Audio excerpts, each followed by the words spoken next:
Okay. Hi, everyone. So as you know, my name's Amy, and I made my own adaptive device because that's what this project's all about. And my device is called the KittyGrip. It's for holding your key and making it easier to turn in the lock. I'll go over that in just a second, obviously. All right. So, as I said, what was this thing in the way? There we go. Okay, so as I said, it's used to assist turning keys to open or lock doors. I think it's useful for groups with physical disabilities, so like Parkinson's, if you're shaking, a little unsteady, you have trouble with really, really fine movements, getting the key to line up exactly. This is a little bit of a bigger device. It makes it a little bit easier to line up, a little bit easier to use, and it has room for error. So, you miss, you bump the lock or the door. It doesn't have quite as much shock. It's a little bit bigger. It absorbs some shock. Um, so, it's just convenient. Um, and I thought people with arthritis who are having like pain and difficulty moving their fingers, doing that pinching motion, would also find it really helpful since when you grip it, you mainly hold it like this, and there's a little button on the back you can put your thumb on to make it easier to turn it. Um, Also, I thought the elderly would find it helpful because their functions are deteriorating. They're losing muscle mass and bone mass in their arms and their hands. It becomes more difficult to move, more difficult to actually do much of anything. Um, so, having this device would really make their life a little bit easier.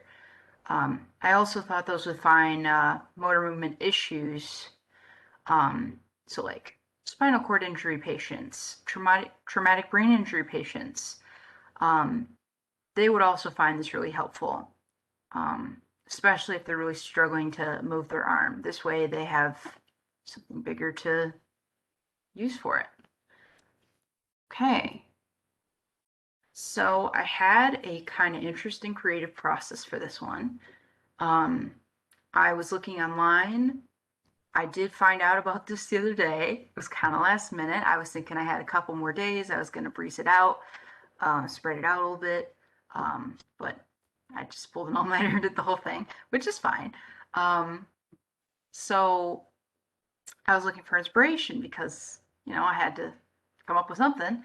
And I've been thinking about how difficult it is to really move your key and how painful that pinching motion can be, even for me. And I don't even have arthritis.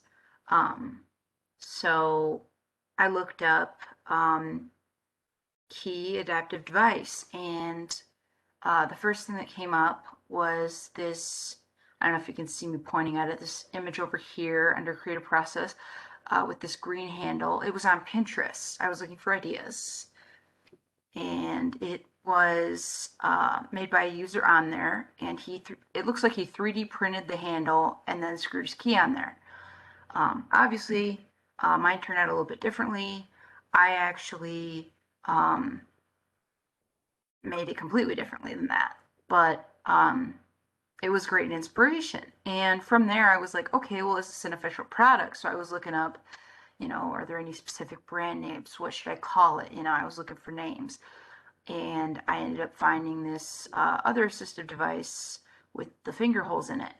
Um, and I was like, okay, that's kind of interesting. And that was my original inspiration when I started cutting out the cardboard kind of molds or cutouts. Um, but in the end, it didn't end up being in the final product. The whole thing, it just ended up being encased in, duct tape and uh, stuck together. So, you can't really see any of those holes that great. I mean, I guess you can see a little bit of an indent, but like it's pretty much covered up. So, That was unfortunate, but it just wasn't sturdy enough to withstand me holding it up. So anyways, um, I went through a couple design ideas. I kind of was drawing a couple things out, and I thought the shape was really great. I was basing it right off of that finger holes design, that same exact shape, but I made mine much, much bigger. Um, One of the things I was thinking about was, well, you go to use it, turn it in the lock, and you have these tiny little holes, and your fingers are like basically glued in there because it's so tight. It's not going to be easy to take your fingers out. So I was making my holes really big, and that kind of cost some structural integrity. Um, and, after that didn't work out, I thought, well, how can I really make it easier? Because you don't want to get stuck in there. You don't want to have issues holding it or, be uncomfortable. And I thought, well, if I pat it down with duct tape and I really make it big so it's nice to hold on to, I think it'd be comfortable. And it really worked out great. I think it was a great design choice. Um, the actual decoration came last. I kind of had to figure out a way to get the key in place. I used a push pin and an eraser on the very, very back. You can kind of see the eraser there and the push pin. So it kind of goes right through the hole in the key. And it's really easy. You just pull the push pin out so you can have my key out of it when they get it. And they just take the pin and push it through the hole in their key. And it goes right through the eraser in the very, very back. Really stable, really easy to hold. I really like it. Now, the shape itself is kind of what made me decorate it this way. So sorry, I've been covering it because this one toe beam fell off. I'm gonna put it back on. But um, the the design, the paw, I kind of saw the shape, and the first thing I thought of was, oh, you know what that looks like? It looks like a cat paw. So I think it's cute. And when I was kind of securing things, making sure it was thick enough to, keep the key in place, the front and back, I thought, well, you know what? Cats tend to wear collars, and the collars have little bells on them. So I think the yellow colorful duct tape and the push pin kind of look like a bell collar. It's kind of cute. So there's also that benefit, the creative and cute design. Not everybody likes cats. You maybe could think of it as dog paw. There's lots of options. Um, but I called it KittyGrip because I think of cats personally. All right. So um, I decided to list this product on my eBay because I did look into Amazon. I did look into other selling sites, and they tend to cost a big fee in order to be a seller. So this was just the most convenient option for me. I already had an account. It was really easy to set up. Um, and you can check the listing at the link I posted on here. If anybody does want to check it out, I could send you the link. You just got to ask me, or you could, text me at my number on the screen. And I decided after a lot of consideration that it's going to cost $10. Originally I was thinking more like 13, 15, but when I looked into, product cost, stuff similar to it, and the materials cost and, everything else, I kind of realized it's more fair to price it a little bit cheaper. Plus the fact that this was a DIY versus something that's, industrialized, made from a company, made with better materials. It's just, it's just fair. Um, and in terms of like, if I can adapt this device, I thought I could add a keychain, maybe a lanyard. That way, patients with Alzheimer's or dementia could, you know, be more likely to keep it on their person, be less likely to lose it, and it's more convenient that way as well. Might be something I implement if this does take off at some point. All right. Okay, so I really considered, is it really helpful to the groups I'm aiming for? So as I was looking into it, I was looking at a assessment. I believe it's the arm ability assessment, something like that. I have it at the end in my references.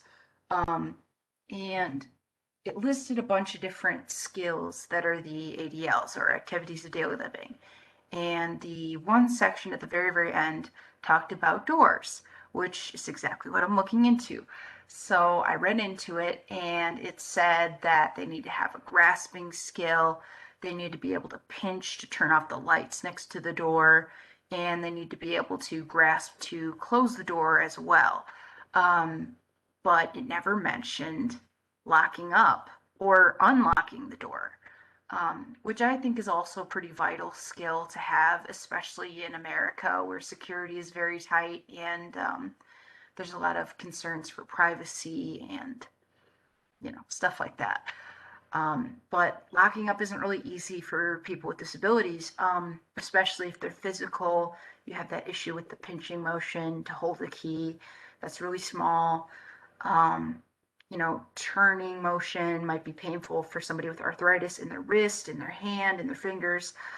Um, and the elderly in general are losing bone and muscle mass, and they have like a lot of changes in their brain. It tends to be hard to control their movements, and it's just very frustrating for them. So, however, I can make it easier, I'm willing to put this out there. Um, so, these issues that they deal with daily, they can cause pain, they can affect their upper extremity, so their arms, their wrists, their hands, possibly even their neck and their head performance, and, definitely make opening doors more challenging. Hence why I thought this would be great for that audience. So, in conclusion, I think that the KittyGrip is helpful, um, because it's a very convenient design. It's very sturdy, lots and lots of layers to it. It's not going to fall apart right away. It's very stable. You got a good grip on it. You put maybe your finger or your thumb back here on the back, and you kind of, you know, it's very steady. It's not going to fall right out if you shake it. Um, so I think I did a pretty good job designing it. I'm happy with it. Um, and it's going to be really helpful for those audiences I mentioned. So the physical disabilities, the elderly, um, even maybe somebody who's always losing their keys. This is a pretty large thing to put on top of it, almost like a key cover. It makes it easier to keep track of. Like I said, if I added on a lanyard or a keychain, it might make it easier to keep track of as well. So yeah. Anybody got questions? I'll try to answer them as I go over this presentation. Um, okay. And here's my references.